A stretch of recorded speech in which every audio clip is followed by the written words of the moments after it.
fait. Et si des personnes sont intéressées par ce qu'il fait, ils peuvent après peut-être nous contacter ou vous contacter pour de futures collaborations, en tout cas de possibilités de collaboration. Donc, comme d'habitude, hein, il va présenter son projet. Après, on va passer aux questions, aux discussions. Et je pense que normalement, on a 1 heure pour tout ça. Donc, est-ce que, bah, Ibrahima, vous pouvez commencer, s'il vous plaît. D'accord. Merci beaucoup, professeur Sen. Bonjour à tous. Je m'appelle Baye Eliman Gueye et comme le professeur l'a dit, je viens de démarrer ma thèse à l'UADB, je suis donc en première année. Également, je coordonne au niveau du bureau opérationnel de suivi du PSE, le pôle chargé du suivi et de l'évaluation des impacts des projets réformes phares du plan Sénégal émergent.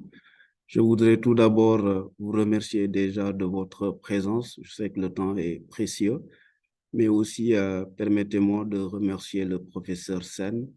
Je ne pensais pas être à ce niveau-là aussi rapidement. Et également, je voudrais remercier l'ensemble des collègues du laboratoire au niveau de l'UADB, mais surtout l'ensemble des partenaires que vous voyez en bas de l'écran et qui ont permis aujourd'hui cet événement. Donc, ce que je vais vous présenter va porter sur un sujet de thèse globalement sur lequel je suis en train de travailler avec mon professeur Sen et l'ensemble de l'équipe d'encadrement de l'UADB et qui concerne l'impact de la transformation industrielle du lait local au Sénégal. C'est un sujet extrêmement vaste qui a fait l'objet de beaucoup d'études auparavant, notamment en termes de rapports de recherche, ce que j'appelle la matière grise, mais également des articles scientifiques, car c'est un produit qui peut, en tout cas, engendrer une transformation au niveau de l'économie sénégalaise, notamment le secteur industriel, et surtout améliorer le revenu des populations. Donc, pour passer en revue ce thème, donc j'ai proposé un sommaire assez classique en faisant une introduction où nous allons parcourir tout ce qui s'est passé au niveau international, au niveau régional, mais surtout la partie qui va nous intéresser beaucoup plus, la partie sénégalaise avec des statistiques descriptives qui permettent en tout cas de camper le débat et de montrer la situation du secteur de laitière au Sénégal. Ensuite, une brève revue de la littérature pour voir sur quel papier nous sommes inspirés, notamment en termes de méthodologie, mais également en termes de cadre théorique, pour pouvoir poser nos questions d'évaluation, la méthodologie utilisée pour arriver au résultat et, in fine, une conclusion où nous déclinerons quelques réformes ou quelques propositions de réformes à mettre en œuvre pour développer la transformation industrielle de lait au Sénégal, mais surtout également les perspectives que nous avons par la suite pour améliorer le travail et surtout recueillir vos avis et suggestions qui nous permettront d'avoir un travail assez consistant. Donc, sur le plan du contexte international, comme vous le savez bien, le Sénégal est un pays price taker et donc tout ce qui se passe au niveau des productions au niveau mondial nous intéresse, notamment la production mondiale de lait qui augmente d'année en année, même si les progressions ne sont pas très, très importantes.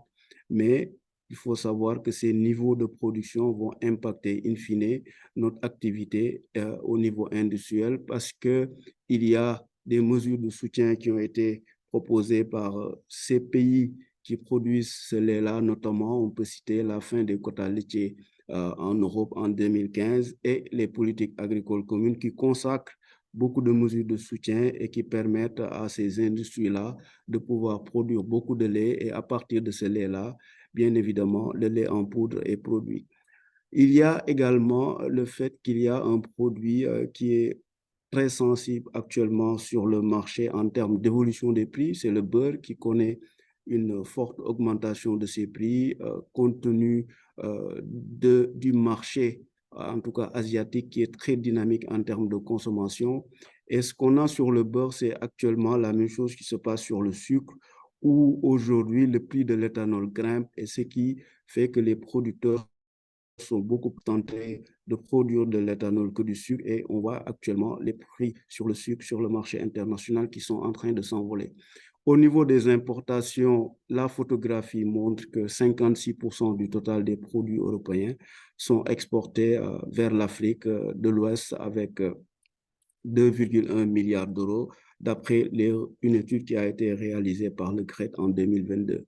Sur ce graphique, j'ai voulu montrer un peu les tendances de consommation de ces produits-là, que ce soit les produits transformés ou les produits laitiers frais. Et on voit que l'Afrique subsaharienne est en tout cas la zone où la consommation est beaucoup plus faible, mais cela traduit également le potentiel qu'il peut y avoir en développant ce secteur. Et comme je disais tout à l'heure, on voit les pays asiatiques qui sont les principaux consommateurs de produits laitiers et qui, avec la transformation ou bien avec la transformation en beurre de ces produits laitiers-là, permet en tout cas d'avoir une grosse quantité de lait en poudre qui peut être exporté en Europe, en Afrique, et ça risque un peu de poser des problèmes quant aux solutions qu'on pourrait proposer pour développer la filière locale. Au niveau régional, comme vous le savez, il y a l'initiative qui est lancée par la CEDEAO avec l'offensive lait qui vise un peu à concrétiser la volonté des États de faire émerger l'Afrique de l'Ouest parmi les bassins arachidiers, tel que c'est noté dans le document, en tout cas, de politique qui a été sorti.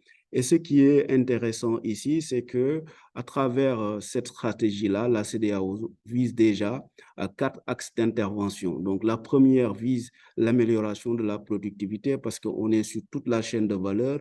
Ensuite, il faudra régler la question de l'accès au marché pour les produits laitiers, l'amélioration de la collecte, bien évidemment, pour faire le lien entre les producteurs et les industries de transformation, mais également la politique d'un environnement favorable au développement de cette chaîne de valeur.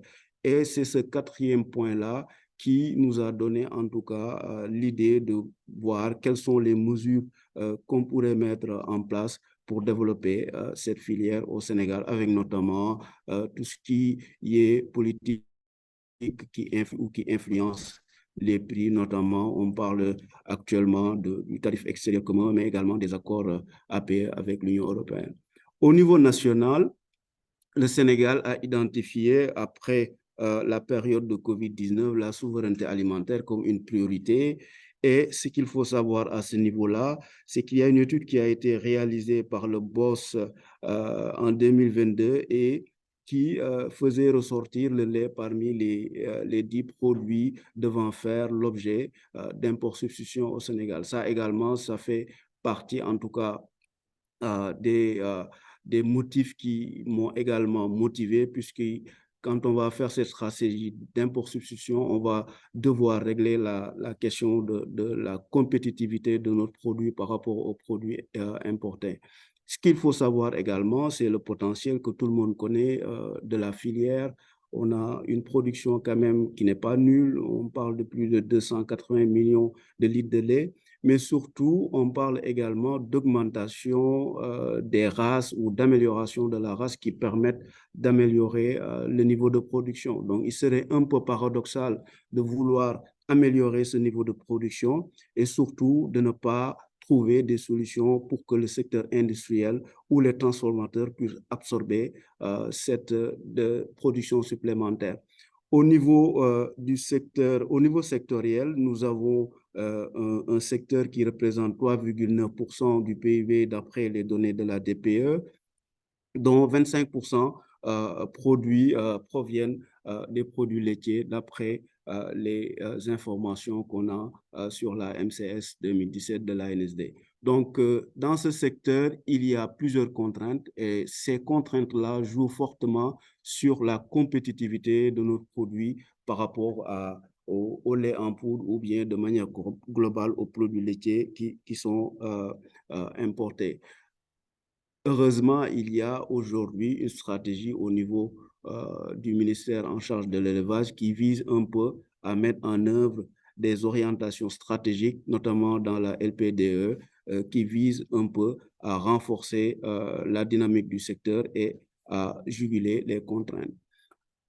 Dans la situation des entreprises, on vous a proposé ici l'évolution du chiffre d'affaires et de la valeur ajoutée d'après les données issues de la Banque de données économiques et financières de l'ANSD, la BDF, qui traite un peu les éléments bilanciels des entreprises.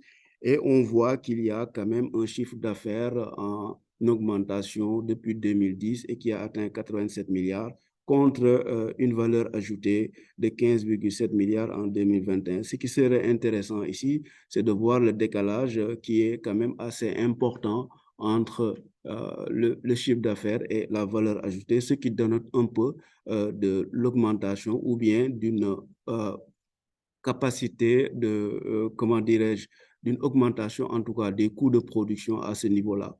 Au niveau des investissements, ce qui a attiré notre attention, c'est la cherté en tout cas de la valeur des terrains quant à l'investissement de ces entreprises. Parce qu'on parle d'environnement des affaires et ça peut être un frein à l'installation en tout cas d'investisseurs qui voudraient intégrer le secteur parce que dans l'investissement, nous constatons que 51% revient aux investissements d'acquisition de terrain contre 21% pour les matériels de transformation. Au niveau également des importations, nous avons essayé de montrer l'évolution de ces importations-là à l'échelle de gauche en milliards, en valeur, et on voit que c'est une évolution qui était en baisse relativement sur la période 2012-2018 et à partir de 2019, on est sur une tendance un peu haussière. Et quand on regarde en parallèle sur l'échelle de droite l'évolution des volumes importés, on voit ici qu'il y a un effet prix puisque quand les prix baissent, la quantité, en tout cas importée, commence à augmenter. Et là, on a ainsi une situation qui nous montre que la baisse, en tout cas, des prix des produits pétroliers, notamment celui qui est le plus importé, qui est le lait en poudre, va impacter sur le niveau des importations et va impacter également sur la compétitivité au niveau local. Et à droite, on voit les pays pour lesquels, qui exportent en tout cas plus de lait au Sénégal, avec la France 49%, les Pays-Bas 6,6%, la Nouvelle-Zélande. Et en bas à gauche, on a voulu un peu montrer le niveau des salaires, 9 milliards, ce qui représente 63% de la valeur ajoutée, ce qui n'est pas mal si le secteur arrive à faire beaucoup de valeur ajoutée. Et la faible capacité quand même des entreprises à contribuer à la formation des impôts avec 6% de la valeur ajoutée pour les impôts et taxes et 5,3% pour la valeur ajoutée. Ici, il y a un indicateur assez intéressant à regarder et surtout quand on travaille sur des questions liées à la compétitivité ou à la recherche de solutions pour renforcer des entreprises par rapport à des produits importés, c'est les coûts de production. Donc, le coût de production est essentiellement constitué de produits laitiers pour les entreprises avec 49%. Et ici, on parle souvent du lait en poudre. Ensuite, il y a le sucre, il y a les services financiers d'assurance, il y a le transport, l'électricité. Mais ce qui est intéressant de voir, c'est si on se met dans une perspective de développer le secteur, on pourrait également tirer l'ensemble de ces branches d'activité et avoir un effet cumulatif beaucoup plus important au niveau de l'économie. Et cette étude également vise à renforcer les études précédentes qui ont été réalisées par beaucoup de chercheurs, notamment en termes de recherche ou bien en termes d'implication des autres secteurs. Parce que ce qui manque aujourd'hui, l'ensemble des articles ou des recherches qui ont été faits dans ce milieu-là ne prennent pas suffisamment en compte l'interaction entre cette branche-là et les autres branches d'activité, ce que nous avons essayé de considérer ici. Sur la production et la consommation également, il y avait un objectif également de pouvoir sortir des statistiques de la branche laitière par rapport à la production de l'élevage. Nous sommes à 27%.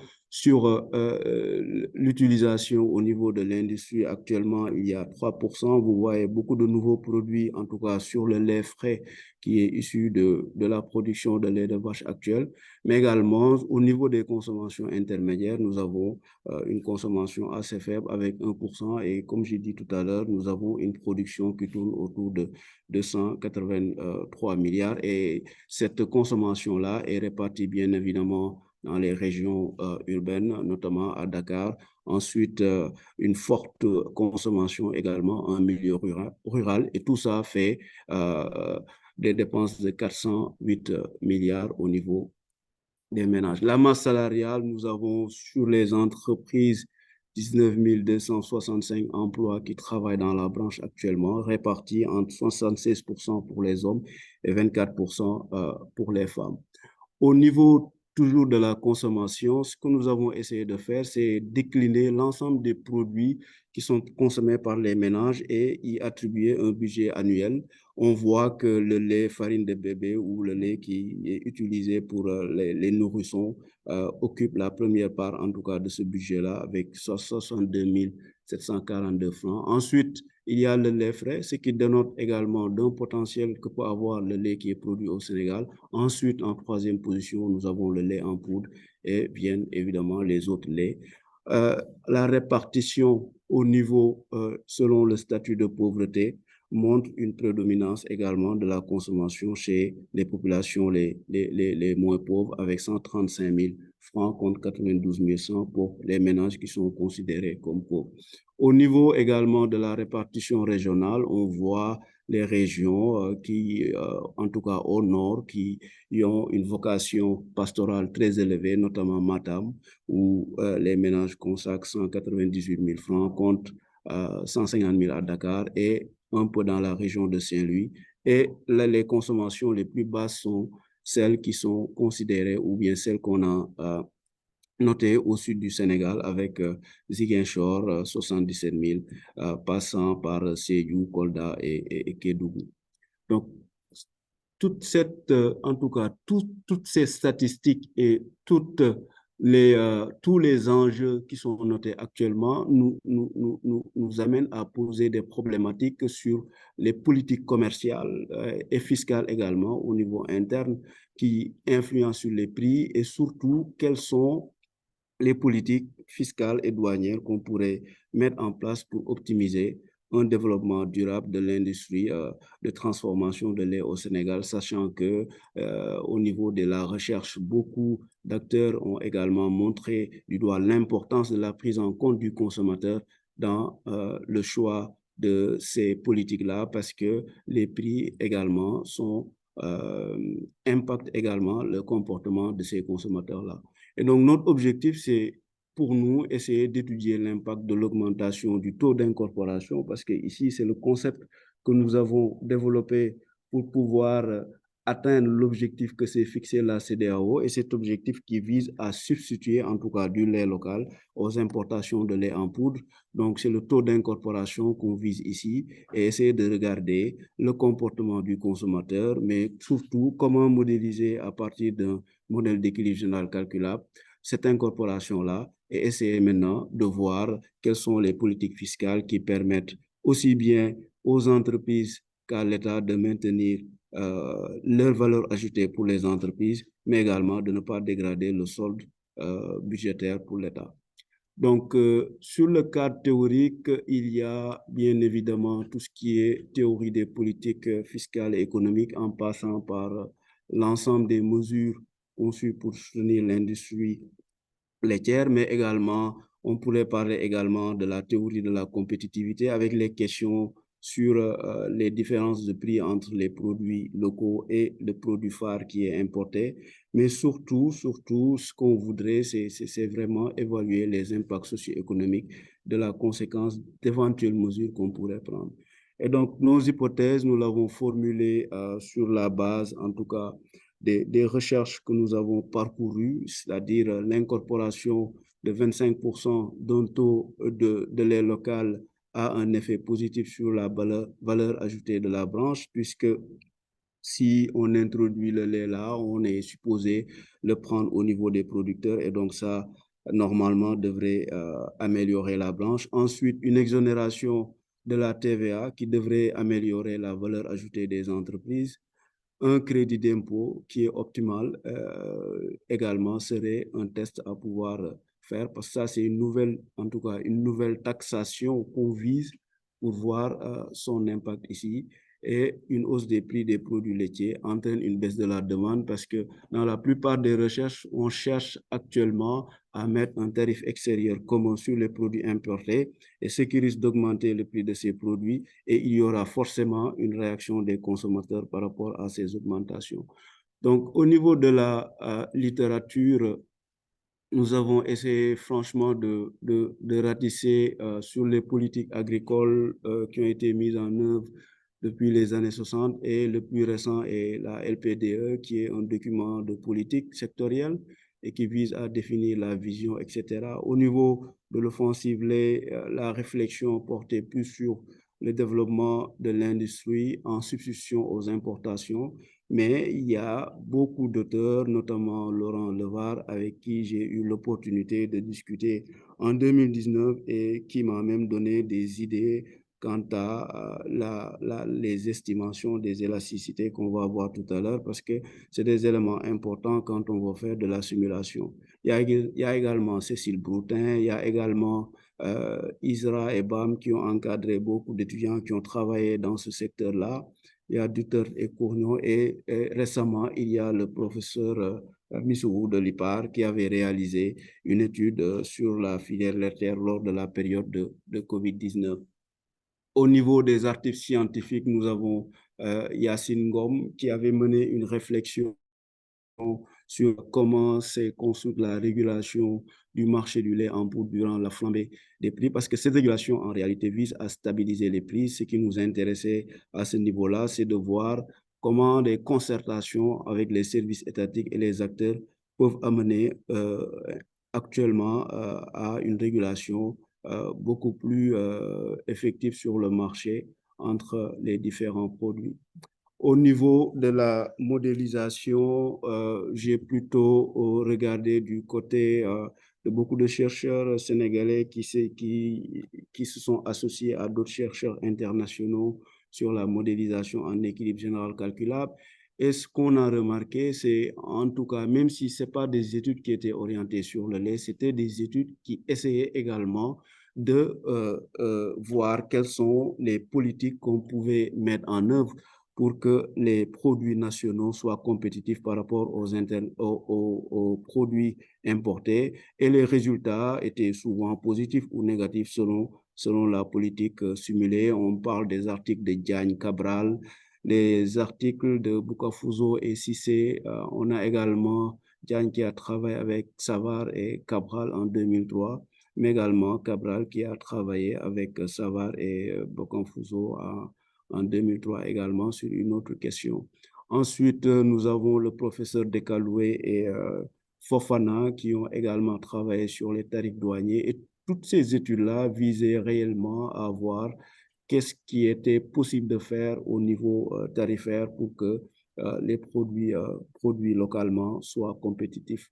Ensuite, au niveau des élasticités, il y a beaucoup de recherches qu'on a fouillées pour voir les impacts des changements de prix sur la sécurité alimentaire. Comme je disais tout à l'heure, la variation des prix a un impact sur les consommateurs et ça, on voulait le capter à travers nos travaux. Ensuite, il y a Lagné en 2020 qui a fait son doctorat à l'université Cheikh Anta Diop de Dakar, qui a travaillé sur ces élasticités, mais au Togo. Et donc, l'apport de cette recherche également vise à mettre sur la table ces élasticités, puisque n'étant pas encore disponibles à notre connaissance pour le Sénégal. Donc, les méthodologies qu'on utilise, c'est souvent pour les élasticités, il y en a beaucoup, mais nous avons préféré celle qui est beaucoup plus utilisé actuellement dans la littérature, qui est le modèle quadratique idéal demande système qui qui est basé en tout cas sur la maximisation de l'utilité indirecte des ménages par la fonction U que vous voyez, et à partir d'un système de résolution de trois équations, puisque les LNAP et les BP que vous voyez sont constitués en tout cas de fonctions homogènes de degré 1 et de degré 0, on arrive à un développement linéaire qui nous permet d'estimer les WI qui sont les parts budgétaires, et à partir de ces parts budgétaires-là, nous pouvons estimer les élasticités pour chaque produit, qui va nous permettre de voir pour chaque augmentation d'un prix comment la demande de ce produit-là, les ménages réagissent par rapport à la demande de ce produit. Le deuxième modèle, c'est le modèle d'équilibre général calculable. Et comme j'ai dit tout à l'heure, notre objectif, c'était vraiment de voir les interactions des politiques qu'on souhaitait mettre en place par rapport non seulement à la filière laitière, mais par rapport également aux éléments macroéconomiques, le PIB, les branches d'activité, l'emploi, le revenu des ménages, mais également les autres branches d'activité qu'on pourrait tirer par rapport à la slide que j'ai montrée tout à l'heure sur la décomposition des coûts de production. Et ça fait appel aux entreprises, au reste du monde, puisqu'on importe. Nous avons également les ménages qui vont consommer, et surtout, sans oublier, le gouvernement qui va être impacté par telle ou telle mesure d'exonération ou de suspension qu'on pourrait mettre en œuvre. Ce qu'on voit en rouge, c'est dans les perspectives, parce que la M16 que j'ai utilisée, c'est la M16 2014. On souhaite maintenant aller plus loin avec la dernière M16 de 2019 qui est sortie récemment, mais qui n'est pas actuelle désagrégée au niveau où on veut que ça soit. Et l'idée, c'est d'intégrer dans le futur le secteur informel, mais également dans le capital. L'idée, c'est de pouvoir jouer sur le cheptel comme élément d'investissement pour pouvoir maintenant faire des chocs à partir de la politique d'amélioration de la race. Donc, le bloc de production du modèle MEGC a été modifié. Ici, on voit le bloc standard avec la production qui est la somme de la valeur ajoutée et des consommations intermédiaires. Et à partir de ces consommations intermédiaires-là, nous avons une fonction de NTF qui permet en tout cas la complémentarité de ces produits. Et ce que nous avons modifié ici, et c'est le concept d'ailleurs de l'incorporation qui le montre, c'est il y a aujourd'hui des produits que nous appelons aujourd'hui des produits valorisés. C'est-à-dire, si on prend le lait brut de vache directement et qu'on le transforme en lait frais, nous l'appelons actuellement valorisation. Mais la politique qui devait nous permettre de faire de l'import-substitution, comme l'a visé l'offensive lait de la CEDEAO, c'est de pouvoir incorporer du lait de vache dans les produits laits assimilés. Et ce taux d'incorporation-là, je l'ai fixé à 25% parce que dans les objectifs de l'offensive lait, l'objectif qui est recherché à terme, c'est d'avoir 25% de la production locale dans la transformation industrielle. Et on arrive, in fine, à avoir un modèle qui va incorporer ce taux d'incorporation-là et qui va jouer sur la demande globale.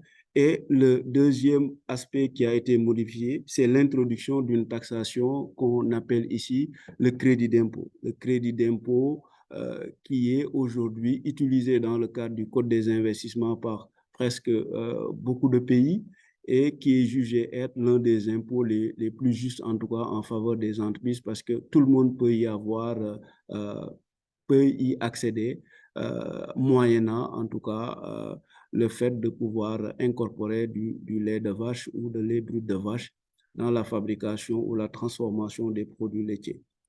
Donc, on a essayé de décliner également les canaux de transmission de cette nouvelle donne en incorporant, on augmente la consommation intermédiaire de lait local qui va jouer sur la demande globale. Et cette demande globale va être issue du secteur de l'élevage.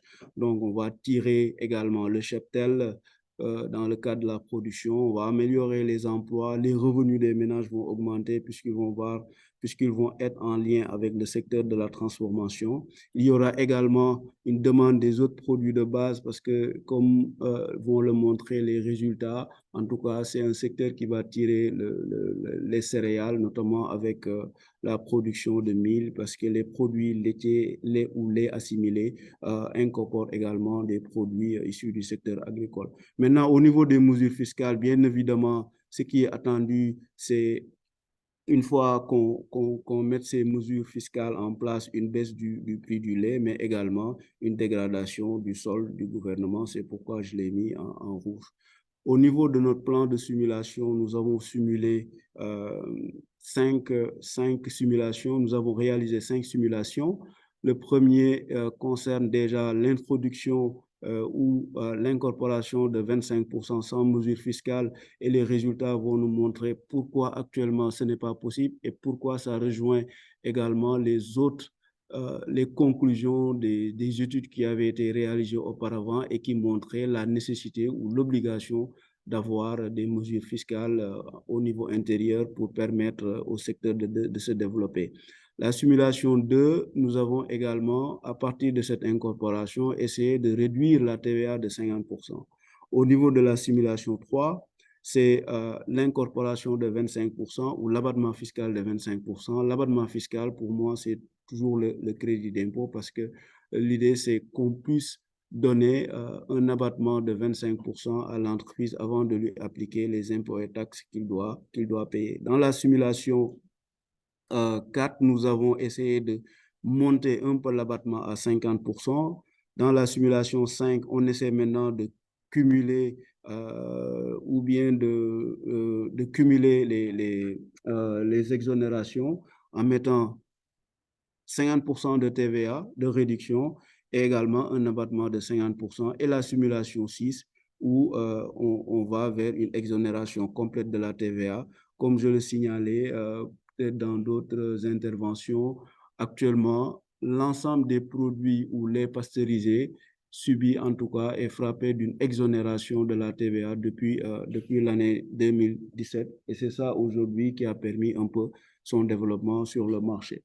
Donc, la MCS qu'on a utilisée, elle se présente comme suit, donc 28 branches d'activité, 49 produits. C'est ça qui a fait qu'on a choisi cette MCS parce que pour nous, les produits sont extrêmement importants et que les MCS, la plus récente disponible, ne nous permet pas d'aller à ce niveau de désagrégation. Au niveau des catégories des ménages également, nous avons 33 catégories.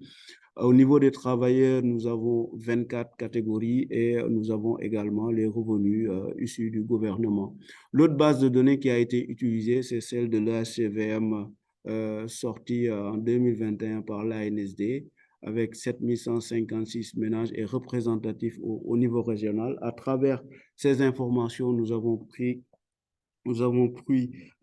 identifier en tout cas les produits les plus consommés, leur quantité, les prix et pouvoir faire les estimations des élasticités prix-demande que vous voyez actuellement.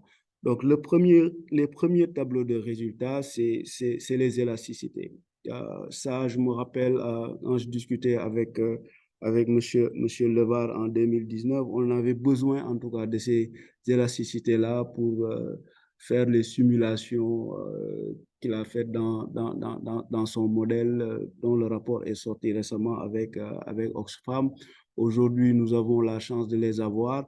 Donc, il faut savoir qu'une augmentation, en tout cas, des prix de tous ces produits identifiés ici, qu'ils soient le lait frais, le lait caillé yaourt, le lait concentré sucré, le lait concentré non sucré, le lait en poudre, le fromage, le lait pour bébé et les autres types de lait que nous sommes en train d'essayer de désagréger également, vont créer en tout cas une augmentation des dépenses au niveau du portefeuille des ménages. Et c'est ça, vous voyez, les élasticités sont supérieures à 1 pour le lait frais, le lait concentré, le lait en poudre est presque à 1, le fromage et le lait pour bébé sont des produits qu'on peut considérer comme des produits parfaitement élastiques.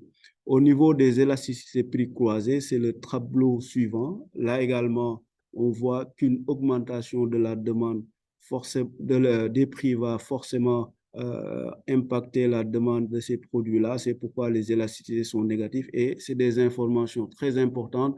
Et nous, notre objectif, c'est une fois qu'on arrive à désagréger notre MCS, c'est également de les utiliser dans les simulations avec le modèle d'équilibre général calculable parce que c'est un besoin de la littérature qui a été pointé par les chercheurs que j'ai cités récemment dans la revue, notamment Descaloué et Cabral, qui jugent également que les élasticités permettent en tout cas de bien montrer le comportement du consommateur, puisque dans ces modèles-là, les élasticités sont prises au niveau de la littérature. Sur les simulations, on a 4 blocs par slide. En haut à gauche, nous avons l'impact sur la valeur ajoutée des industries laitières. Et ce qu'on constate, c'est que c'est l'incorporation de 25% avec 0% de TVA et l'incorporation de 25% avec une réduction de 50% de TVA et de 50% du crédit d'impôt qui sont en tout cas les mesures qui sont favorables au développement des entreprises parce qu'au moins, ça permet de limiter les pertes de valeur ajoutée. Tant que l'État ne mise pas sur la TVA et le crédit d'impôt, les entreprises ne seront pas incitées à aller vers le marché pour acheter le lait des producteurs. Au niveau de la branche lait, nous avons l'impact sur la demande et ce qu'on voit, c'est toujours la même chose, c'est l'exonération de la TVA plus l'incorporation de 25% et l'introduction d'un crédit d'impôt qui sont favorables au développement de la branche laitière. Au niveau de l'impact sur le PIB, nous avons le scénario sur l'incorporation de 25% plus le crédit d'impôt de 50% qui permettent en tout cas de stabiliser le PIB avec la ligne en jaune. Mais par contre, sur les autres, on a une augmentation du PIB, mais qui va aller en décroissance. Et ça, on verra la raison pour laquelle on a ça, parce que l'État va perdre beaucoup de taxes et en termes de redistribution des ressources, il y aura un ajustement, en tout cas, des autres secteurs à la baisse. Au niveau des importations, l'impact escompté commence à arriver lorsqu'on exonère la TVA et lorsqu'on introduit le crédit d'impôt. Donc, ce qu'il faut savoir ici, c'est qu'il y aura des mesures très fortes à prendre pour que cet effet de substitution-là puisse être une réalité. Et quand on exonère la TVA, on arrive à avoir des niveaux d'importation en baisse très élevés et on passerait en tout cas sur 10 ans à 62% de baisse, en tout cas des importations de produits laitiers en adoptant une stratégie à zéro TVA. Par contre, sur les exonérations de TVA et de crédit d'impôt, on le voit ici, le solde budgétaire de l'État va se dégrader considérablement et va aller autour de 6% en tout cas sur l'exonération de TVA et 3% sur des mesures qui concernent un crédit d'impôt de 50%. Donc, il faut faire attention à cette mesure-là parce que je pense que pour qu'on puisse proposer des mesures qui peuvent être justifiées et justifiables, il va falloir qu'on mette l'ensemble des acteurs autour d'une table et qu'on prenne les meilleures décisions parce que je pense que l'État n'acceptera pas d'aller à des niveaux de solde assez élevés. Donc, il va falloir qu'on trouve un compromis entre le crédit d'impôt et le niveau de TVA qu'on va exonérer. Sur les prix, on aura une détente, un recul important des prix pratiqués parce qu'à cause de l'exonération, on devient beaucoup plus compétitif et ça, c'était un effet recherché. Donc, une exonération de la TVA va réduire les prix de 13% en moyenne par an et contre 8% en moyenne par an pour le crédit d'impôt. Au niveau de la création d'emplois, nous serons à peu près à 23 000 sur 10 ans, sachant que c'est à peu près 2300 par an. Et là, je vous ai juste montré les deux scénarios qui sont les plus impactants, notamment le scénario avec zéro TVA, le scénario avec 50% de TVA et 50% de crédit d'impôt. Au niveau des impacts sur le prix également du lait, on va constater qu'il y aura une augmentation du prix du lait puisque la demande va augmenter et ça, ce sera au bénéfice en tout cas des revenus des ménages ou des producteurs. Donc, cette hausse des prix à peu près de 3,5% va générer également des revenus disponibles pour les ménages qui vont tourner autour de 0,18% à Dakar et plus élevé même également dans le monde rural entre 0,19 et 0,21% pour ces revenus. Donc, les points à retenir ici en conclusion, c'est la confirmation des résultats antérieurs sur la nécessité de mettre en place une politique fiscale pour encourager la transformation de l'air local. Le deuxième point également qui nous semble important, c'est qu'à travers ces élasticités, les consommateurs vont réajuster leur consommation à la baisse en cas d'augmentation des prix. Et ça va être un signal pour les mesures, en tout cas, qui vont tenter au niveau des barrières tarifaires de vouloir augmenter les prix des produits importés. Au niveau de l'exonération de la TVA sur les produits et l'incorporation de 25%, ça semble être l'une des meilleures mesures, mais qui n'est pas favorable à l'État. Et l'introduction d'un crédit d'impôt semble limiter en tout cas les pertes pour l'État, tout en maintenant une valeur ajoutée pour les entreprises. Et donc, en perspective, ce qu'on voudrait proposer, en tout cas, comme mesure de politique, c'est déjà travailler à avoir une réforme visant à avoir un taux d'incorporation de 25%. Deuxième réforme, à identifier en tout cas un abattement fiscal qui va aller aux alentours de 50% pour maintenir une valeur ajoutée des entreprises positives. Mais surtout, là où on veut mitiger un peu l'aspect sur la TVA, c'est essayer d'aller vers une réforme qui va consacrer une phase pilote où on mettra en place un fonds d'amorçage pour aller vers une péréquation sur le prix du lait local, mais surtout également pour toujours renforcer ce lien-là entre les industriels ou les entreprises de transformation et les producteurs, avoir un fonds pour la mise en place des centres de collecte, ce qui va permettre de créer ce lien-là. Et le quatrième point, c'est toujours important d'avoir un organe chargé de la gouvernance parce qu'il va falloir vérifier, en tout cas au niveau de la transformation, trouver les moyens de vérifier que les entreprises incorporent bien évidemment ces 25% afin de pouvoir bénéficier des avantages qu'on vient de décliner tout à l'heure. Donc, pour la suite, nos travaux vont porter sur l'ajustement à l'importation pour protéger les industries locales. On va essayer de tester avec le modèle qu'on a actuellement en le faisant migrer vers une MCS 2019 qui va être également à un niveau de désagrégation très élevé, mais surtout ouvrir la porte aux chercheurs qui sont intéressés à rejoindre ces travaux-là pour pouvoir les renforcer et les améliorer. Et sur ce, je vous remercie de votre aimable attention. Je suis disponible pour essayer, pour tenter de répondre à certaines interrogations, noter les points d'amélioration également, les critiques, mais surtout, je voudrais vraiment remercier le professeur Sen et l'ensemble de l'équipe d'encadrement de l'UADB pour m'avoir donné cette occasion. Merci beaucoup. Merci beaucoup, Baye Eliman, pour cette très belle présentation. Je pense qu'on va entrer directement dans la deuxième phase de ce séminaire. Il y a beaucoup de questions sur les commentaires. Ce qu'on va faire, je vais commencer à lire les questions et ceux qui veulent intervenir, bien sûr, peuvent réagir. Vous pouvez lever la main, je pense, à travers cette plateforme. Comme ça, on pourra faire le tour. Donc, voilà. Donc, je lis, il y a cher Sadibou Fall, docteur Fall de l'ISRA. Donc, permettez-moi juste de commencer par quelques questions sur les commentaires. Alors, il y a la question de Kader Diop qui dit, est-ce que les incitations fiscales concernent exclusivement la production de lait ou produits laitiers ou intègrent aussi la chaîne de valeur de production?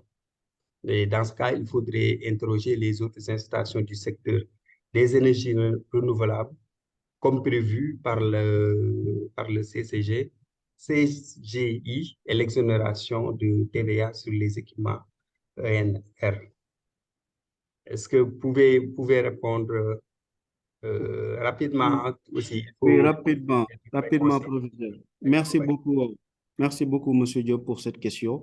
Là, je voudrais dire que les exonérations ne concernent uniquement que le produit et non la chaîne de valeur parce qu'il y a des exonérations. Ici, le champ de l'étude concerne vraiment le lait local dans sa transformation par les industriels. Et donc, on ne prend pas en compte la chaîne de valeur du tout. Maintenant, ce qu'il faut savoir, c'est qu'au niveau du Code des investissements, il y a des avantages qui sont consacrés pour les entreprises qui veulent être dans les énergies renouvelables, etc. Mais ce n'est pas pris en compte, en tout cas pour l'instant, dans nos travaux. Donc, on est sur le produit. Merci. D'accord. Une autre question de M. Moussa Fall qui dit, pensez-vous que nous sommes un pays laitier? Pourrons-nous être compétitifs sachant que nous sommes un pays sahélien? Donc, il y a bien sûr des problèmes de disponibilité d'eau et de fourrage.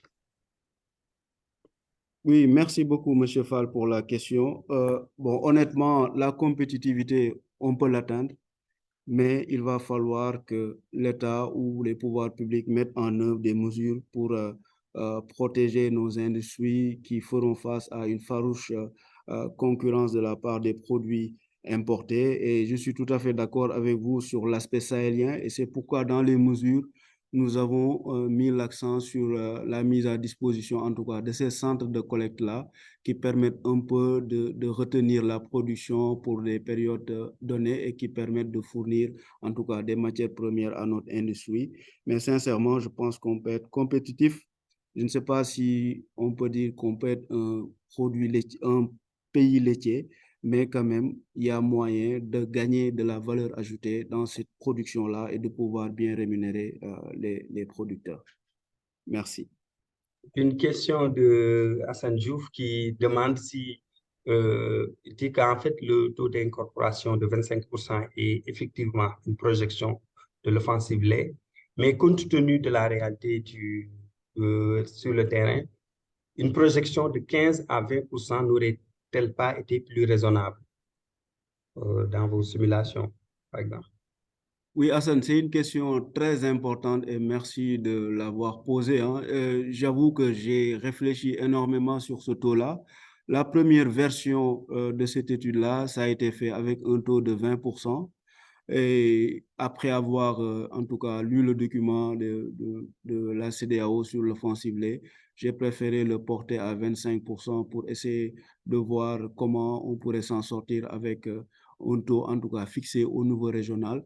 Mais ce qu'on pourrait faire à ce niveau-là, c'est essayer de tester 15-20 pour voir les résultats et essayer de le comparer. Ça, j'avoue que c'est une question qu'on peut prendre en charge. Merci. D'accord. Une dernière question sur les commentaires de Boubacar Batili. Vous pouvez continuer hein, en attendant, parce qu'après, on va repasser sur les audios, mais vous pouvez continuer comme ça en attendant. Donc, Boubacar Batili vous félicite pour la présentation.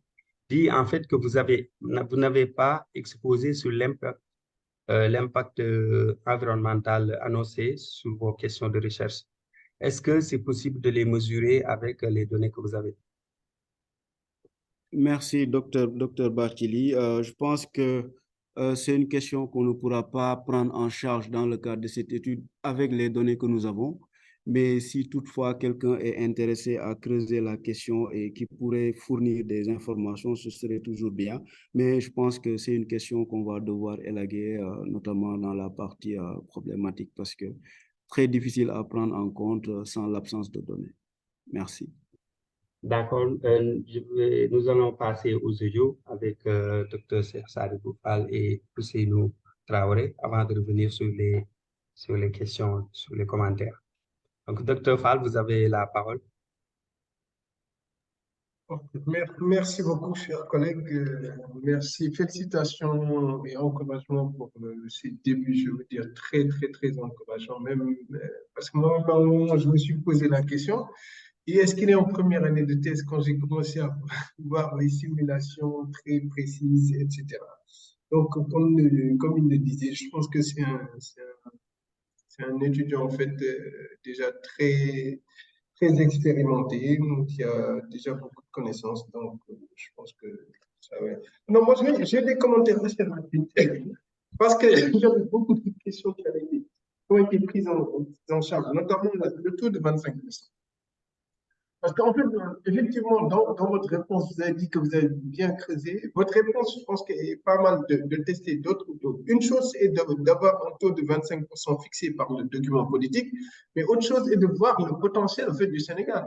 Parce que, est-ce qu'en fait, actuellement, combien pèsent les locales, il faut le savoir, et essayer de voir quelles sont les marges de progression. On peut même mettre 25%, alors que le Sénégal ne peut jamais dépasser, même avec, bon, jamais, je ne dirais pas, je rectifie, je ne dirais pas jamais, et voir, en fait, quel est le potentiel du Sénégal sur cette question-là qui a été posée. Je l'avais, mais donc, en tout cas, si vous pouvez savoir, en fait, combien pèse de lait local, et sur quoi, quelle est la marge de progression, ça vous donnera peut-être une idée objective et d'objectiver un peu cette cible. Autre chose aussi, quand vous présentez vos statistiques descriptives, j'ai été un peu surpris de voir que la consommation de lait frais était au-dessus de la consommation du lait en poudre. Donc, bon, je ne sais pas, en tout cas, ça a été un peu contre-intuitif pour moi parce qu'on a toujours eu l'idée de penser qu'on surconsomme du lait en poudre, alors que là, je voyais que dans la consommation, si j'ai bien compris que le lait frais était au-dessus. Peut-être à vérifier ou bien à contre-checker. L'hypothèse 2 aussi, peut-être j'ai mal compris ou ça m'a échappé. Donc, qu'est-ce que vous préconisez qu'on renonce à la TVA du produit fini ou bien des inputs qui rentrent dans, ou bien ça, j'ai pas bien compris. Cette histoire de TVA, notamment l'hypothèse 2, si vous pouvez revenir dessus. Autre chose aussi que j'ai trouvé très bien, parce qu'en fait, les acteurs qui sont dans la filière lait locale réclament une taxation spécifique. Donc, le fait que vous orientez aussi cette thèse vers une taxation spécifique, des propositions de taxation pour amener ça aussi, je pense que c'est en droite ligne avec les préoccupations de l'interprofession des producteurs. Autre chose aussi, vous faites un modèle d'équilibre général sur 10 ans. Je ne sais pas, quelle est votre dynamique démographique? Parce que dans d'autres travaux de recherche parallèles, des analyses prospectives, on prévoit un taux de croissance de la population beaucoup plus rapide que même les productions agricoles. Donc, je ne sais pas est-ce que vous avez pris en compte, en fait, en tout cas, les démographes s'accordent sur ça, que la population va augmenter beaucoup plus vite. Donc, même s'il y a des efforts de production conséquents, peut-être la demande, ça ne pourra pas forcément rattraper la demande. Donc, essayez de voir aussi dans votre dynamique de modèle, la dynamique de croissance de la population. Dernier point, j'ai beaucoup de questions, mais bon, je ne vais pas monopoliser la parole. Dans votre conclusion, déjà, dans votre logique, vous avez fait vous faites beaucoup de propositions de taxation pour rendre la filière compétitive et un peu implicitement interne, protéger, disons, les producteurs locaux. Mais après, je vois dans la conclusion, vous parlez de taxes encore, d'ajustement à l'importation. Sachant que y a une spécificité, je veux dire, du lait, déjà au niveau du tech, il y a un positionnement, disons, des produits laitiers dans le tech, et aussi dans la logique de l'OMC, la logique de régionalisation, je veux dire, on est moins enclin à faire des taxes. Autant je peux être très d'accord avec vous sur l'idée de trouver des taxes internes qui puissent rendre compétitive, disons, la filière. Mais je suis un peu sceptique sur cette taxe d'ajustement à l'importation. Donc, je vais m'en arrêter là et au besoin, on pourra continuer les discussions plus tard et ne pas trop monopoliser. Vraiment désolé, mais le sujet est très intéressant et c'est une bonne présentation. À vous. Merci. Merci, Dr. Fall, pour ces questions. Après, je vais lui demander de venir vous rendre visite, hein, parce qu'il est basé à Dakar. Donc, je pense que c'est une très bonne idée de vous, si vous le permettez, de venir vous voir après. D'accord. Si vous le permettez, bien sûr. Bien sûr, naturellement. D'accord. Alors, Baye Liman, Merci, professeur, et merci au docteur Fall pour ses commentaires. J'avoue que je n'ai pas toutes les réponses à ces commentaires. Il y a beaucoup de choses que je vais prendre pour les retravailler.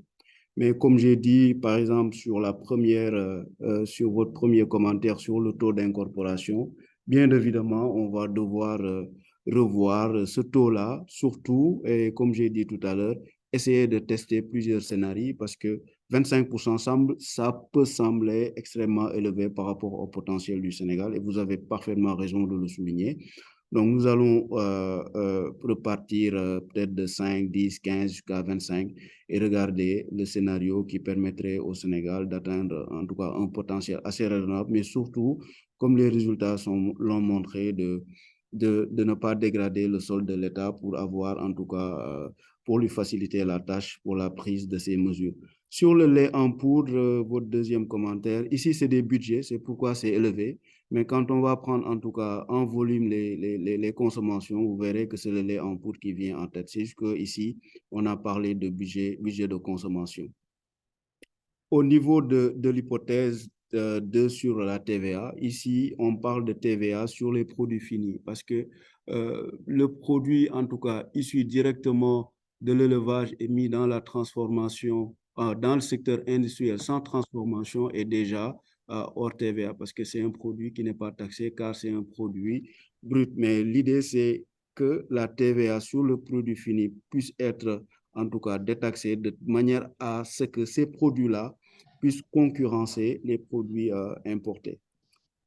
Sur la taxation spécifique, oui, on a essayé de réfléchir sur le crédit d'impôt ou l'abattement. Et vraiment, l'idée ici, c'est d'inciter les entreprises à acheter du lait local en leur divisant en tout cas les impôts par 50% avant de leur appliquer les taux qui sont appliqués réellement. Et on voit qu'à travers en tout cas une stratégie comme ça, on arrive un peu à bloquer déjà la perte de valeur ajoutée de ces entreprises, mais surtout, le plus important, c'est qu'on ne dégrade pas, le sol de l'État. Et c'est une mesure, à notre sens, qui peut être testée dans le cadre d'une phase pilote.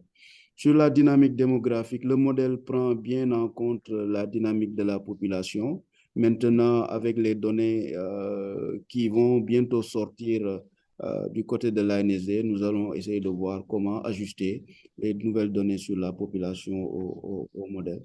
Et sur la taxe d'ajustement, vous avez raison de le pointer, mais ici, la taxe d'ajustement qu'on vise, c'est une taxe en tout cas qui va permettre une régulation pendant qu'au Sénégal, on aura en tout cas une production de lait ou une disponibilité assez importante. L'idée, c'est d'ajuster pendant cette période-là les importations afin de protéger les entreprises. Et c'est ce qu'on est en train de faire sur beaucoup de produits, l'oignon, la pomme de terre, des fois le riz. Et ça, en tout cas, produit des résultats extrêmement satisfaisant quand c'est bien mis en place et c'est ça qu'on veut tester au lieu de s'attaquer en tout cas aux tech ou aux APE parce qu'il y a des contraintes de mise en œuvre. En tout cas, merci Dr Fall et je prends bonne note des commentaires pour la suite. Merci beaucoup, Dr Fall. Vous avez quelque chose à ajouter? Non, c'est bon, on pourra se rencontrer parce D'accord. qu'il y a plein de choses sur lesquelles on peut encore approfondir et discuter. En tout cas, merci beaucoup, M. Gueye. Merci. Merci beaucoup. Merci, super. Alors, Seyni, Oui, merci. Vous m'entendez bien? oui, c'est très Ok, clair. parfait. Je voudrais remercier le présentateur pour son travail que j'ai trouvé très intéressant. Le sujet est intéressant, les outils mobilisés sont intéressants et j'ai apprécié le fait que l'auteur a lui-même estimé ses propres paramètres. Ça, c'est quelque chose qu'on voit de moins en moins. C'est un travail qui est souvent ingrat, mais c'est d'utilité publique parce que d'autres personnes, y compris nous-mêmes, ici à l'IFPRI, qui travaillons sur le Sénégal, ce sont des élasticités assez récentes que l'on peut utiliser dans le cadre de nos propres travaux. Donc, je pense que c'est très intéressant. Quelques petits commentaires et questions. Certains de ces commentaires ont été touchés par Salibou. Là, je dirais qu'il y a deux petits commentaires qui sont plutôt liés d'abord à la faisabilité juridique, notamment l'introduction des 25% et puis la taxe à l'importation dont il a parlé tout de suite. Alors, pour l'introduction des 25%, donc c'est comme une règle d'origine, si on se plaçait dans une logique de commerce, c'est comme une règle d'origine locale. Et si on se place dans un cadre régional, donc on va tout être dans le cadre d'une règle d'origine. Donc, je me demande dans quelle mesure ça ne pourrait pas être attaqué comme mesure plus ou moins discriminatoire. Donc, est-ce qu'il n'y a pas d'exposition juridique de ce point de vue-là, notamment avec les discussions sur les règles d'origine à venir dans le cadre de la SLECAF, tout ça. Donc ça, c'est une petite interrogation que j'avais. Est-ce que ce ne serait pas plutôt un truc incitatif qu'on pourrait privilégier, mais ne pas imposer un chiffre comme ça qui aurait pu apparaître comme contenu local discriminant. Et ça me ramène à la question sur la taxe d'importation. Effectivement, je ne voyais que deux types de justification, soit dans le cadre de la transition avec le TEC, les pays avaient la possibilité d'avoir des taxations un peu plus élevées, soit dans le cadre des mesures de sauvegarde. Je pense que l'explication qui a été donnée s'inscrit plutôt dans le cadre où il y a une augmentation brusque des importations et qu'il y a une menace directe sur la production domestique. Dans ce cas, on peut avoir des mesures de sauvegarde qui peuvent être justifiées à l'OMC. J'imagine que c'est peut-être dans ce cadre que vous avez fait allusion à ça. Alors, pour les questions, alors il y a eu une formule avec le crédit d'impôt que je n'ai pas bien saisi. Il y avait un TT avec un sigma et un θ. Alors, le θ, il a été défini, le sigma, il n'a pas été défini. Alors, moi, quand je vois sigma, je pense qu'il a cité de substitution quelque part. Mais donc, je pense que ça mériterait d'être un peu plus expliqué d'où vient le sigma et cette formule. Ensuite, au niveau de l'arbre toujours, alors on devine qu'il doit avoir des léons chefs quelque part quand on voit le AI, mais je pense que ça peut être intéressant de bien expliquer quelle est vraiment la structure de l'arbre et dans quelle mesure il y a possibilité ou pas de substitution au niveau des inputs, parce que ça va driver complètement les résultats. Ensuite, peut-être le dernier point, c'est lié au bouclage. Donc, on a des simulations qui vont impacter directement et le solde public et le solde extérieur, parce qu'on vise en quelque sorte à faire réduire les importations et on fait les incitations fiscales, donc ils vont dégrader peut-être le solde public. Donc là aussi, ça peut être intéressant de bien expliquer le bouclage public. Alors, j'ai deviné que le solde public, il est endogène, en fait, il n'est pas fixe, comme j'ai vu qu'il évolue. Mais je pense que ça peut être intéressant de bien expliquer quel est le bouclage public et comment ça va influer sur les résultats, puisque le solde du compte courant, je ne sais pas s'il est fixe ou pas, donc ça va influer sur l'évolution de vos flux de commerce. Et le solde public aussi, s'il est endogène et qui va se dégrader, on va avoir de l'effet d'édiction. Ça aura probablement un effet sur vos taux de croissance. Donc là aussi, il faudrait regarder et je pense et discuter. Et je pense aussi que vous pouvez vous donner un peu plus de marge en regardant quel pourrait être le moindre coût possible en termes de finances publiques. Donc, ça va être un truc MCMC où les taux de taxes vont être endogènes cette fois-ci et on va minimiser le coût en termes de dégradation du solde public tout en maintenant la contrainte d'introduction de 20% ou de 25%. Donc, vous voyez un peu, ça devient du MCMC, du Multi-Criteria Decision Making, où on minimise donc le coût en termes de finances publiques. On a différents paramètres, voilà, d'ajustements fiscaux avec lesquels on joue pour atteindre notre objectif. Donc, c'est comme du mécanisme design où on inverse. Donc, la taxation, les éléments fiscaux deviennent endogènes et notre objectif, notre contrainte devient le modèle avec ce taux-là. Voilà, merci. Merci, Dr. Husseini Traoré, pour ces contributions et ces questions très pertinentes. Alors, Baye Eliman Gueye, vous avez la parole. Merci, professeur, et merci au docteur Seni pour ses commentaires. J'avoue que c'est des questions que nous-mêmes, on se pose. C'est très difficile à modéliser, surtout pour avoir l'équilibre. Et c'est pourquoi, dans un premier temps, on se contente un peu de petites transformations, comme vous l'avez posé tout à l'heure, sur le crédit d'impôt, parce que nous sommes partis du modèle PEP. Et dans le modèle PEP, le montant des impôts et taxes qui sont liés à la production est déterminé pour chaque branche. Et par rapport au taux d'imposition et la production totale valorisée, elle est faite au prix au prix de production. Donc, en accordant le crédit d'impôt, ce qu'on a voulu faire, c'est sur la base de la quantité de lait acheté, l'État va renoncer à une partie des impôts et taxes sur la production. Et ces impôts et taxes-là font l'objet d'une formule dans le modèle d'équilibre général calculable. Mais ces renonciations-là, quand on veut les décliner, ça va représenter en tout cas une partie des achats, c'est-à-dire la demande de lait local qu'on a modélisé ici comme DI. Et de ce fait, nous supposons qu'il y a un nouveau taux de taxation qui est introduit avec cette taxation spécifique et qui prend en compte ce crédit d'impôt-là. C'est pourquoi on voit le θ qui est égal au PC. Ça, c'est le prix de la demande intermédiaire, alors que le dénominateur, c'est le prix à la production avec XST, qui est la production globale. Donc, ce taux-là, il va venir réduire le taux global de taxation globale. Et ça maintenant qui va jouer sur le solde du gouvernement qui est endogénéisé et qui permet également de voir l'effet sur le PIB tout à l'heure. Parce que quand on voit la simulation sur le PIB, on trouve que le PIB est en train de décroître d'année en année et c'est à cause en tout cas de ces effets sur la taxation parce qu'il y a une politique de redistribution derrière des taxes de l'État aux autres secteurs, aux autres branches d'activité qui vont subir les conséquences de cette dégradation de la TVA. Mais je prends bonne note pour les aspects liés à la minimisation sur les coûts sur les finances publiques et on va creuser ces questions-là. Maintenant, sur le plan juridique, vous avez parfaitement raison.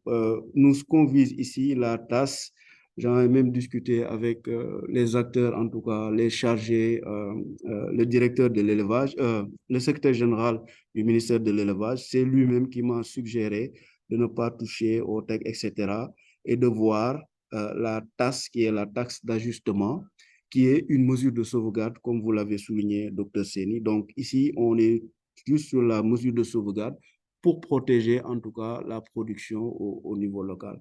Maintenant, sur les règles d'origine et les mesures discriminatoires, je pense que je n'ai pas les éléments en tout cas juridiques, mais je pense que ce qu'on veut faire ici, c'est plutôt inciter que de faire autre chose, inciter les entreprises à s'approvisionner en lait local, mais c'est une question que je note et on va voir dans la faisabilité comment mettre en avant ces questions de règles d'origine et de mesures discriminatoires. Merci, docteur. Merci beaucoup. Alors, docteur Senou Traoré, vous avez des commentaires ou vous voulez revenir sur Non, merci. quelques Je commentaires? pourrais interagir avec l'auteur plus tard. Merci. Voilà, donc je vais vous mettre en contact aussi, comme ça, vous allez continuer à côté. D'accord, merci beaucoup. Alors, il y a aussi des questions, hein. Il y a 5 questions sur les commentaires. Alors, je vais lire rapidement. Alors, il y a Samuel Maxime Colli qui dit bonjour, félicitations pour cette brillante présentation. Est-ce que l'étude prend en compte le contexte de la ZLECAF au regard de la période de simulation de 10 ans? Vous pouvez répondre. ZLECAF, je n'ai pas très bien saisi la question. Est-ce que ça prend en compte? Oui, bon, on est sur 10 ans supplémentaires. On a essayé de faire une simulation sur 10 ans. Si la ZLECAF est mise en œuvre sur cette période-là, c'est sûr que ça va le prendre en compte, mais il y aura des ajustements à faire pour essayer de voir sur quel produit le Sénégal se spécialise par rapport aux autres. Alors, pour Kokiba qui demande, qu'est-ce que vous avez capitalisé en termes de connaissances sur les expériences de collecte par les industries laitières? Merci beaucoup pour la question. Bon, sur les expériences de collecte, j'avoue que je ne suis pas un homme de terrain sur ça, mais c'est quand même un secteur qui m'a beaucoup intéressé et sur lequel j'ai beaucoup travaillé durant ces dernières questions. La première difficulté, c'est déjà la conservation. Quand on va dans les zones de production et qu'on va acheter le lait là, en général, si c'est pas pasteurisé rapidement, vous risquez de ne pas les avoir au niveau de votre unité de transformation. Ensuite, il y a les facteurs qui sont liés à la transformation. Il y a également le prix au producteur qui est aujourd'hui également un sujet extrêmement difficile. Comment rémunérer à sa juste valeur le producteur dans un contexte d'augmentation des prix des intrants, des matières premières ou bien des produits liés à l'alimentation du bétail, mais surtout également les questions de mise en marché. Vraiment, c'est les questions, en tout cas, sur lesquelles j'ai capitalisé avec les informations que j'ai eues, mais pas réellement au niveau du terrain, quoi. Voilà. D'accord. Alors, deux dernières questions. Il y a Professeur Oui, Sen, oui, je pense que vous oui. avez sauté la question du professeur Cherli, là, juste avant la question de Maxime. Alors, Au-dessus juste avant la question de de Maxime. Maxime sur la ZLECAf, il y avait une question du D'accord. professeur Cherli. Les actions les plus marquantes dans le secteur. Merci. Ah, je n'arrive pas à voir. Est-ce que vous pouvez lire pour moi? OK.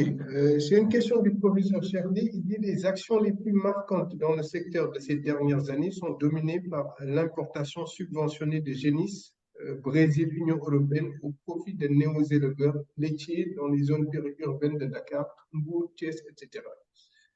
Dans certains noyaux, élevage laitier à l'intérieur. Maintenant, il dit si la tendance est maintenue, quelles incidences sur la MCS et comment prendre en compte cette nouvelle donne dans l'étude générale? Merci beaucoup. Merci beaucoup, docteur, et merci au professeur Shirley pour sa question. Elle est très pertinente dans la mesure où, moi, c'est le paradoxe que j'ai essayé de viser en disant comment aujourd'hui nous pouvons avoir 280 millions de litres de lait, sachant que sur ces 283, il y a juste 3% actuellement à partir des résultats de la M16 2019, il n'y a que 33% qui rentrent actuellement dans le circuit de transformation industrielle et qu'on continue à importer ces génisses-là. Pour moi, c'est un paradoxe.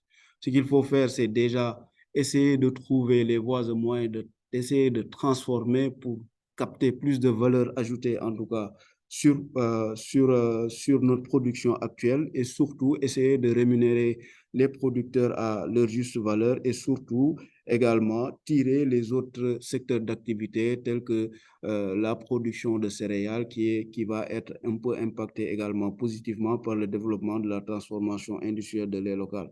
Mais sa question est intéressante dans la mesure où nous travaillons actuellement avec l'ANSD pour actualiser en tout cas la MCS que nous avons. J'ai dit que dans nos perspectives, nous avons déjà la MCS 2019 qui a la branche lait et produits assimilés. L'objectif, c'est de pouvoir désagréger les produits laitiers comme on l'a fait tout à l'heure avec les élasticités et essayer de les utiliser dans la simulation. Et l'autre point qui va intéresser la question du professeur Cherli, c'est que nous comptons introduire le cheptel comme un facteur capital dans le modèle. Et ça également, ça va nous permettre de faire des simulations sur la capacité, en tout cas la capacité de production du cheptel qui va impacter bien évidemment la production et la production va bien évidemment impacter le secteur industriel. Voilà ce que je pouvais répondre par rapport à l'interrogation du professeur. Merci. Merci beaucoup. Est-ce que Prof. Chély est en ligne s'il peut. Ah oui, il dit prévoir le cheptel local et cheptel importé aussi.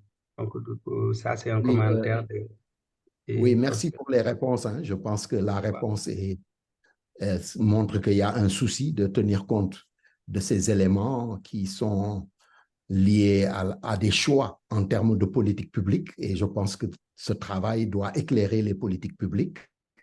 Et donc, je pense qu'il y a une option qui est là, qui n'est pas partagée par tous les techniciens, mais c'est une option dont nous devons tenir compte Et maintenant, dans le modèle, j'ai vu avec intérêt qu'il était prévu de prendre en compte le cheptel, mais là, il faudrait différencier le cheptel local du cheptel importé, parce que ce ne sont pas les mêmes nombres, ce ne sont pas les mêmes performances, ce n'est pas la même politique d'importation. Donc, ça peut compliquer un peu, mais ce sont les réalités du terrain. Et merci pour cette bonne et brillante présentation. À vous. Merci. Merci Merci beaucoup. beaucoup. Hein. Merci. Je pense que Baye Eliman, vous avez bien pris note. Oui, j'ai bien noté, c'est important. D'accord. Et il y a des questions qui arrivent. Hein. Ici, bon, on a des comptes en temps, mais quand même, on va essayer de prendre en compte tout le monde. Il y a Hassan Diouf qui a posé une autre question. Il dit qu'au regard des impacts sur le PIB et le solde budgétaire, quel est le niveau de flexibilité pour l'État dans une perspective de politique fiscale sur les produits laitiers? Merci Hassan. Au niveau des résultats sur le PIB, vous avez vu, il y a les résultats qui montrent un PIB en progression, mais qui va ralentir un peu sur les 10 ans. Mais l'option la plus plausible pour nous, c'est l'option qui maintient en tout cas le PIB à son niveau actuel, parce que c'est une option qui permet à l'État de ne pas perdre de la ressource, parce qu'il y a certaines variables, pour nous, on les a considérées comme des variables de contrôle, la valeur ajoutée des entreprises, le PIB, mais surtout le solde de l'État. Donc, dans les simulations, vous voyez que sur certains points, ça arrange les entreprises, sur d'autres, ça arrange l'État, sur d'autres, ça n'arrange personne. Et l'idée, c'est de trouver le juste milieu. Mais ce qu'on peut dire, c'est que même dans les pays européens actuellement, l'impôt le plus juste, c'est le crédit d'impôt. Parce qu'en matière de crédit d'impôt, vous ne perdez pas des taxes, mais vous jouez sur la capacité des entreprises à augmenter leur niveau de production parce que c'est incitatif. Donc, plus vous incorporez de l'aide locale, plus vous avez un crédit d'impôt que vous pouvez utiliser sur environ 5 ans, comme aujourd'hui c'est le cas dans le code des investissements, où quand vous investissez, vous avez un crédit d'impôt de 40% qui est renouvelable pendant une période de 5 ans, et ça c'est assez incitatif pour les entreprises. Donc pour nous, déjà, incorporation, abattement ou crédit d'impôt nous semble une mesure qui est tenable pour les finances publiques et qui peut être mis en avant parce que c'est un impôt qui est déjà dans la législation et qui est disponible pour les entreprises qui sont dans le code des investissements. Merci à vous. Merci beaucoup. Alors, vous avez un commentaire de Kader Diop qui dit que vous pouvez disposer de données de terrain avec les expériences de ENDA Énergie dans les régions de Saint-Louis, Kolda et Fatick, avec l'introduction de génisses à Fatick et de vaches locales pour les autres. Les plateformes mises en œuvre sont alimentées au solaire et sont des points de transformation locale et de vente aux industries laitières. Et il y a une dernière question de Maxime, Monsieur Samuel Maxime Colli, qui dit que la demande intermédiaire incorpore la production locale et les importations. Du coup, le paramètre θ dépend du fait du prix des importations également. Est-ce que c'est voulu par le modélisateur ou bien c'est une difficulté de les associer, de les dissocier? Oui, d'abord, merci beaucoup à Kader. Je pense que c'est noté et j'avais même tagué ENDA dans LinkedIn pour les inviter à y participer. Et on va essayer de trouver un contact là-bas pour avoir ces données-là. Ça sera très enrichissant pour nous. Donc, pour M. Colli, oui, le θ, on l'a voulu que ça incorpore les prix des produits importés parce que, in fine, l'incorporation, en tout cas, va combiner deux produits. Le produit qui est importé, notamment en grande partie, c'est le lait en poudre, et le produit qui vient qui vient localement. Et l'objectif, c'est de pouvoir combiner, en tout cas, ces deux produits-là pour avoir un effet global et que les prix importés jouent également sur les prix des produits qui sont fabriqués localement. Ça, c'est voulu ainsi et c'est plus facile à modéliser que de les séparer.